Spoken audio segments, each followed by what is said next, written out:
The furnace behind me is 33 years old. I was but a wee little 2-year-old lad when it was installed, and the world was still marveling over the technological prowess that is the Nintendo Game Boy.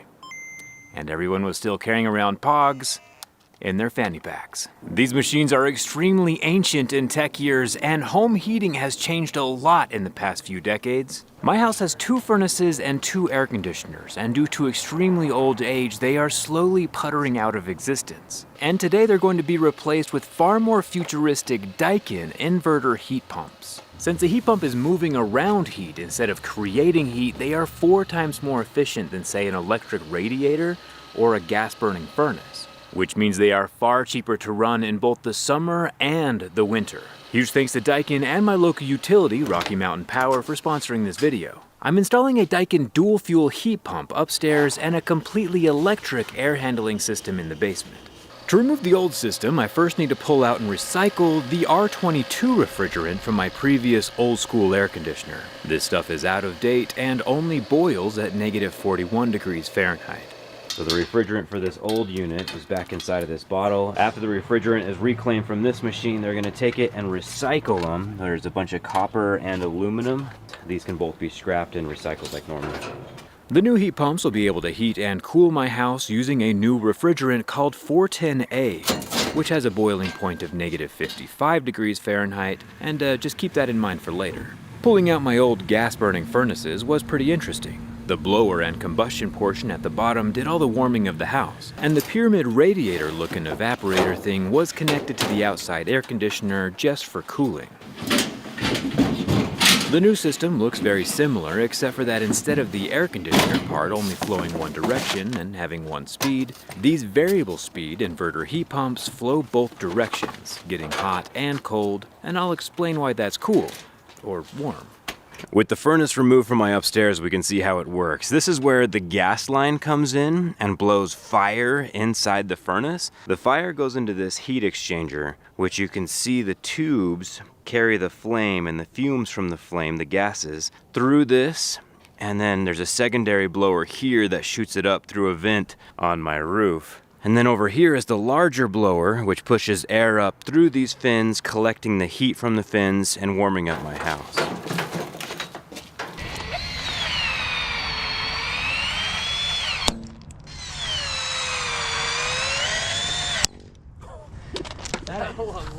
With my old furnace, this was the exhaust. You can kind of see the residual dirt and stuff from the burning fuel. And this is the entry point. So the fuel and all the burning happens right here, and there's plenty of holes where those fumes can still escape out into the house. You'll see in a second that the new dual fuel heat pump fixes this issue by having the intake and exhaust sealed up with something called a concentric kit. So none of the burning fumes can ever find their way into the house. All the air from in the house will come up through here and shoot out, and then all the fresh air from outside will come in through here and go back in. The metal stands help keep the heat pump elevated so air can keep flowing through the system even if there's a lot of snow on the ground.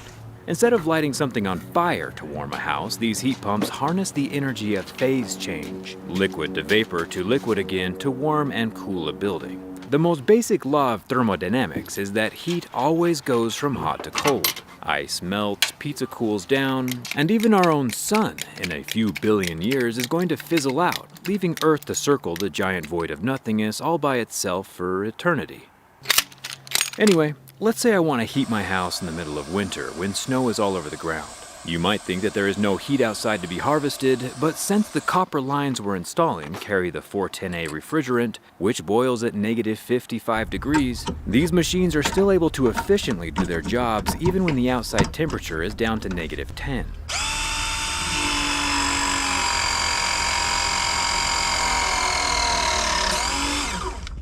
Some heat pumps can function at even lower temperatures than that, but I live in Utah and not the North Pole.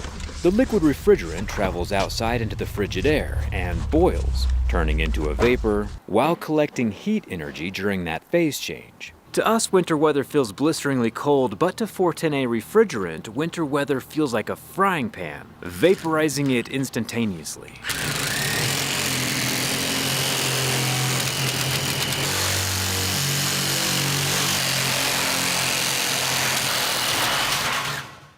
Then the variable speed compressor pressurizes the vapor to make it even hotter, and it flows through the copper lines to the condenser inside of my house, where blown air from my vents passes over it.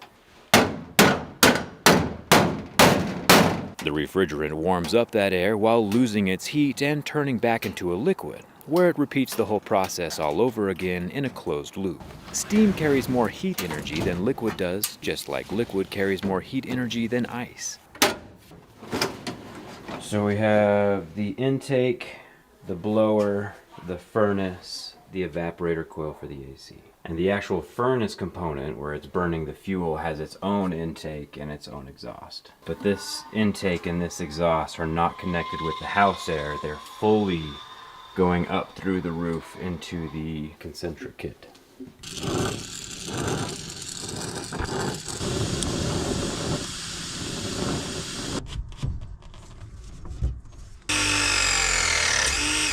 And in theory, once we install the new heat pump furnace, we won't need this exhaust vent, which is carrying the hot fumes out through the roof. It'll be a much cleaner setup.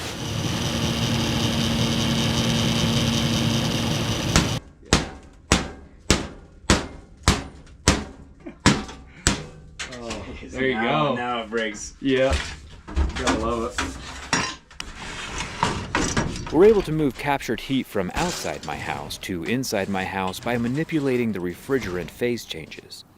If we want to cool down the house, we just flip the direction of that refrigerant so that it vaporizes inside the house, capturing heat from the circulating air and transports it outside instead. A heat pump does get less efficient the colder outside it gets though, and here in Utah, winter temperatures can dip into the negative teens, which is why my furnace upstairs is dual fuel, burning gas on the few days where it gets extra cold, supplementing the heat pump, and the same thing goes for the larger air handler in the basement. The electric heating strips can kick on during the few nights of the winter when the outside temperatures drop below negative 10. You can see the directional airflow on the back. The air is going to pass through the warm coils, which then heats up the house without using gas. Remember though, these heat strips only turn on in emergencies or when the temperature outside drops below negative 10 degrees, because the heat pumps outside are so much more efficient than these wires and we prefer to use those. We aren't burning any fuel to make heat, we're just moving heat around with a compressor and electricity, all thanks to the phase changes and the super low boiling point of 410A. Refrigerators and air conditioners both use the same science, but usually just in one direction. I've been using this setup for about 2 months now, all through a super cold December and January, and the biggest difference that I've seen between these heat pumps and my old gas-powered furnace is that the Daikin heat pumps basically trickle heat into my house consistently, where the gas-powered furnace would blast air into my house periodically. That took a bit of getting used to, that the heat pumps just run more often, constantly moving air throughout my house. I mean, they're quiet on the outside, but my previous furnace would just blast air into my house in large doses. It's just different ways of doing it. And that's also part of the efficiency thing. A slow and steady walk is more efficient than powerful bursts. With heat pumps being so much more efficient than anything else out there, there are a lot of government incentives and state rebates that help with the installation costs. And there are even some federal rebates on a national level that can offer up to $8,000 off new heat pump systems for qualifying homes. And since they are always constantly changing, my local utility, Rocky Mountain Power, has a list of them on their website that they keep updated. I'll leave a link for that down in the description. And I went with Daikin heat pumps because they've been around for almost 100 years and are the #1 global brand for air conditioning and have a 12-year warranty. So if you hit that subscribe button, we can check back in another 30 years to see how these hold up to the test of time. Thanks a ton for watching, and I'll see you around.